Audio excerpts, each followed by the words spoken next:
Seperti yang pernah saya bilang di video-video saya sebelumnya, bahwa bagi saya membaca buku genre misteri itu adalah sebuah tantangan tersendiri. Nah, kali ini tantangan datang lagi dari seorang penulis buku misteri untuk anak-anak. Ini adalah jawaban tantangan itu.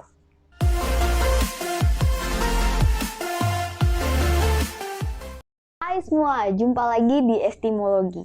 Seperti yang saya bilang tadi bahwa saya ditantang untuk membaca sebuah buku genre misteri untuk anak-anak.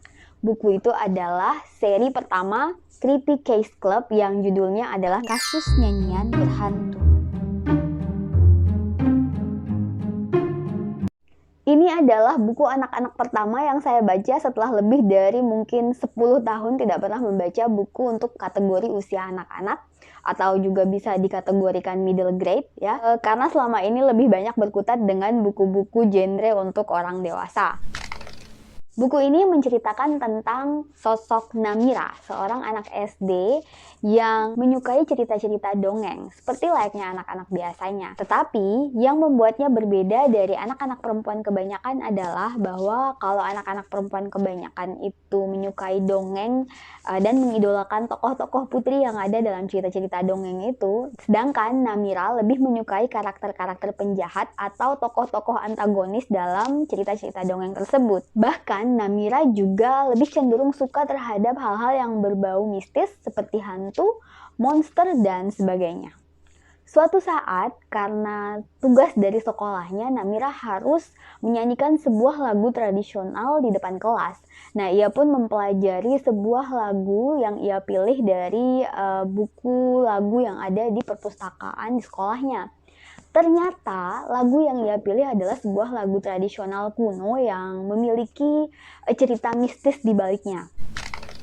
Singkat cerita, setelah berhasil mempelajari lagu tersebut dan kemudian membawakannya di depan kelas, kejadian-kejadian aneh terus-menerus menimpa Namira.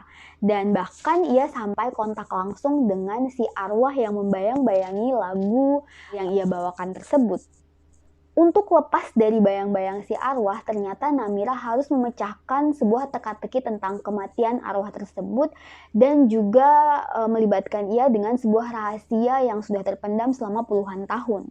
Dalam upaya untuk mengungkap teka-teki tersebut, Namira dibantu oleh 2 orang temannya. Ini menjadikan 3 berkawan ini selayaknya 3 orang detektif kecil yang berusaha untuk memecahkan misteri nyanyian berhantu. Berhasilkah mereka untuk mengusir bayang-bayang arwah tersebut dari Namira dan juga memecahkan segala teka-teki yang berkaitan dengan lagu kuno tersebut?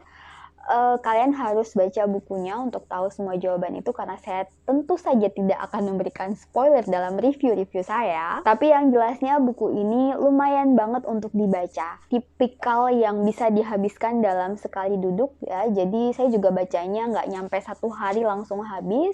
Dan yang paling saya suka dari buku ini adalah karena penulisnya mengangkat karakter seperti Namira, karakter yang nyeleneh, yang anti-mainstream. Namira ini mengajak kita untuk mempertanyakan kembali dikotomi baik dan buruk yang sering dipertontonkan kepada kita dan sering diperdengarkan kepada kita lewat dongeng-dongeng dan cerita-cerita di film. Ini lumayan mengkritisi common sense orang-orang yang membacanya tentunya. Seolah si penulis ingin mengatakan bahwa apapun yang kita dengar, apapun yang kita tonton, itu tidak bisa kita telan bulat-bulat ya. Bahwa kalau narator menyatakan sesuatu itu jahat dan sesuatu yang lain itu baik, itu tidak selamanya seperti itu.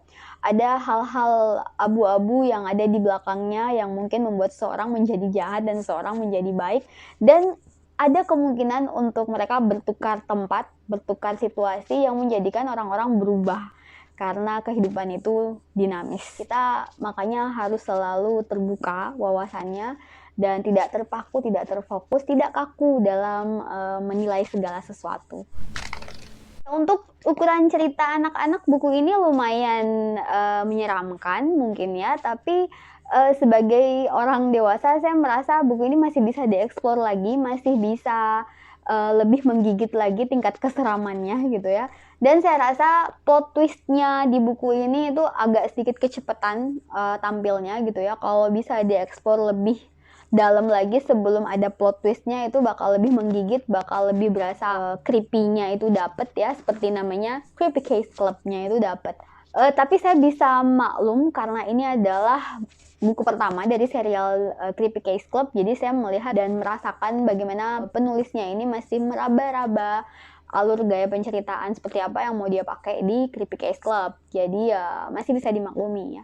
Tapi saya harap sih di buku-buku berikutnya bisa lebih menggigit dikit ya. Masih bisa lebih eksplor lagi gitu.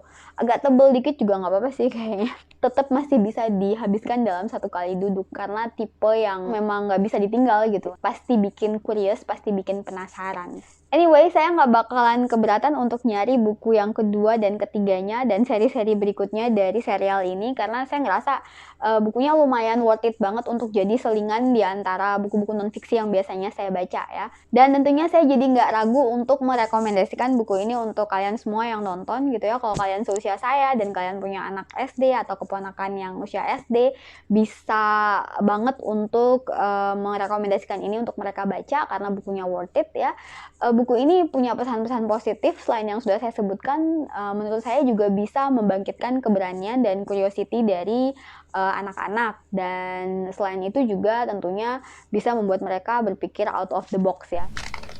Buku ini juga lumayan cocok untuk dibaca di masa-masa saat ini, di mana anak-anak itu mereka butuh banyak banget kegiatan yang bisa tetap membuat daya imajinasi dan daya kreasi mereka itu jalan tentunya ya. Karena kalau terlalu lama di rumah juga mereka bisa jenuh, tapi dengan banyakin aktivitas juga dengan membaca buku-buku yang menarik itu bisa membuat mereka tetap merasa ceria meskipun ada di rumah, di sela-sela mereka mengerjakan tugas-tugas yang menumpuk dari guru-guru mereka.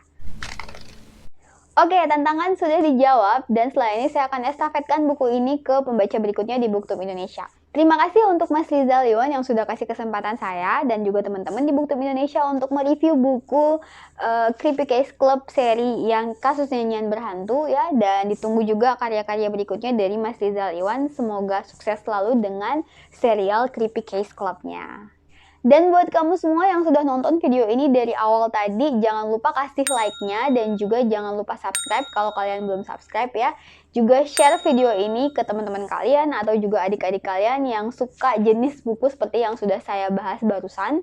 Jangan lupa juga untuk tinggalin komentar kalian di bawah dan juga nyalain bel notifikasinya supaya kamu bisa selalu update video-video terbaru yang ada di channel ini. Segitu dulu dan sampai jumpa di video berikutnya.